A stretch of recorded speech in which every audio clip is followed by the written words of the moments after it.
how GMOs, genetically modified organisms, differ from organic, soil mineralization and its effect on human health.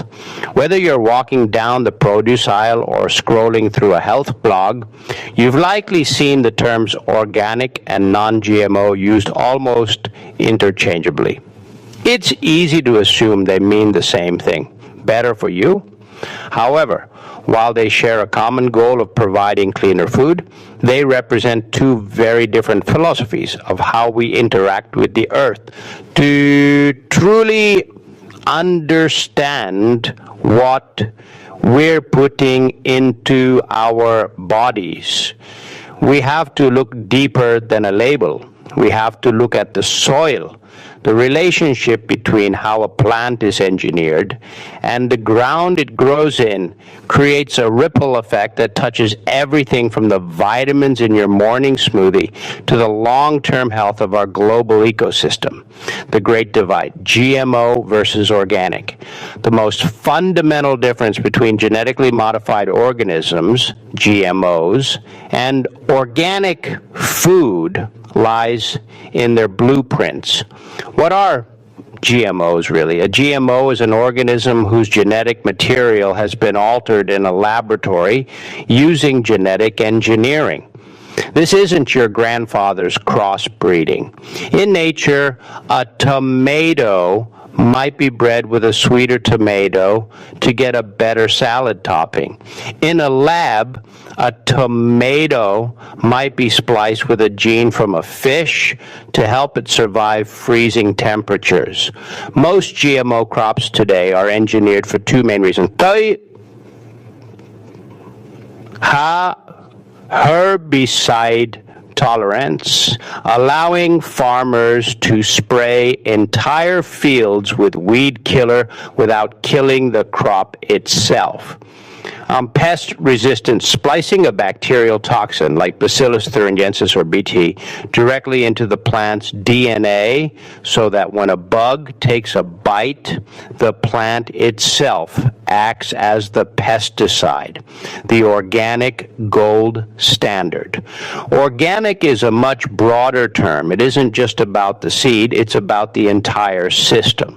For a product to be certified organic, it must be grown without synthetic fertilizers, prohibited pesticides, or critically GMOs. Think of it this way. All organic food is non-GMO, but not all non-GMO food is organic.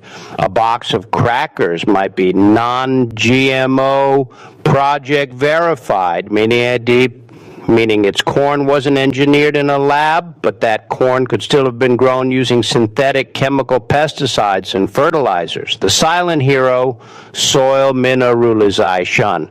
While we argue about seeds, we often ignore the battery that powers them, the soil. Soil mineralization is the process by which organic compounds like dead leaves or manure, are broken down by microorganisms into inorganic forms, minerals, that plants can actually eat. Imagine the soil as a giant underground digestive system. If that system is healthy, it turns raw material into a feast of magnesium, zinc, calcium, and iron. If that system is broken, the plant, and eventually the human eating it, starves in plain sight. Why minerals matter to you. Plants are the primary bridge between the Earth's minerals and human biology. We cannot eat rocks, but plants can. When a plant grows in mineral-rich soil, it pulls those elements into its tissues. When we eat that plant, we absorb those minerals to power our own biological engines. Magnesium, essential for over 300 biochemical reactions, including heart rhythm and nerve function. Zinc, the backbone of your immune system. At selenium, a powerful antioxidant that protects your cells from damage. The empty harvest, why our food is losing power. Here is the inconvenient truth of modern agriculture. Our fruits and vegetables are becoming less nutritious.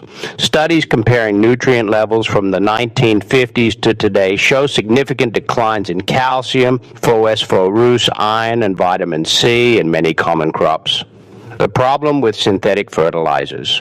In conventional farming, which often uses GMOs, we use NPK fertilizers, nitrogen, phosphorus, and potassium.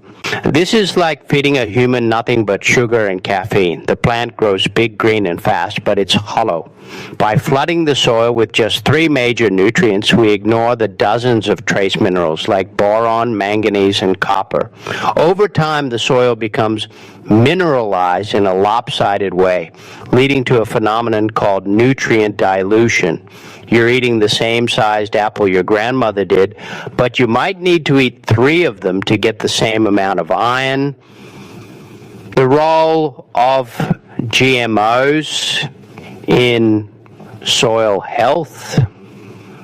Most GMO crops are designed for monoculture and growing the same crop over vast acreages year after year. This exhausts the soil. Furthermore, the heavy use of herbicides like glyphosate, which often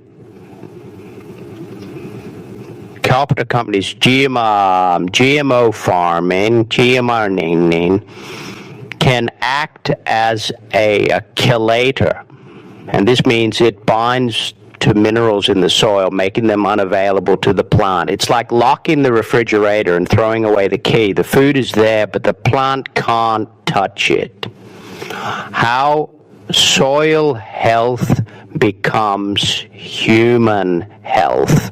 The connection between soil and the doctor's office is more direct than most people realize. When soil mineralization is disrupted, the human consequences are profound.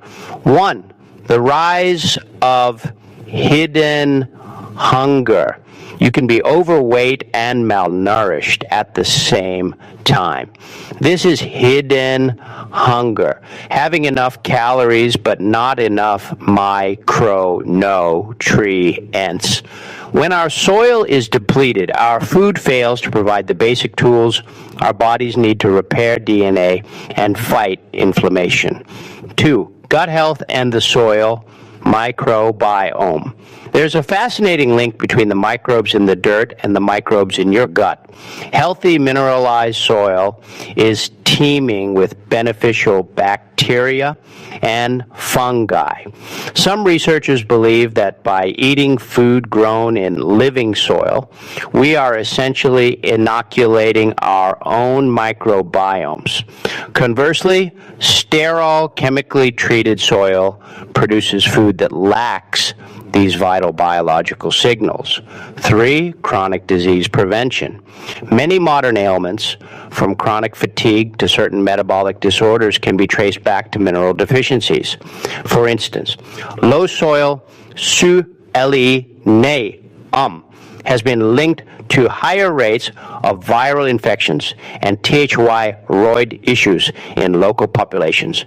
By focusing on soil mineralization, we aren't just farming, we're practicing preventative medicine. The path forward, choosing for vitality. So how do you navigate this as a consumer? It's not about perfection. It's about making informed choices that support both your health and the planet's. Look for organic for the full package. If you want to avoid GMOs and synthetic pesticides while supporting better soil health, the organic seal is your best bet. Support regenerative agriculture. This is the next level of organic. Regenerative farmers focus specifically on rebuilding soil organic matter and restoring mineral balance. Eat seasonally and locally. Small-scale local farmers often have the ability to focus more on soil quality than industrial giants. A tomato from a local farmer who uses compost and mineral dust will almost always be more nutrient dense than one shipped 3,000 miles. Final words. The debate between GMOs and organic isn't just about lab-grown seeds versus natural ones. It's a debate about the foundation of life itself, the soil. When we prioritize soil mineralization and natural growing cycles, we create a food system that nourishes the body rather than just filling the stomach. Next time you're at the store, remember that you aren't just buying a vegetable, you're buying a piece of the earth's health. Choose the one that was grown in a way that gives back to the ground, because ultimately, that's what gives back to you.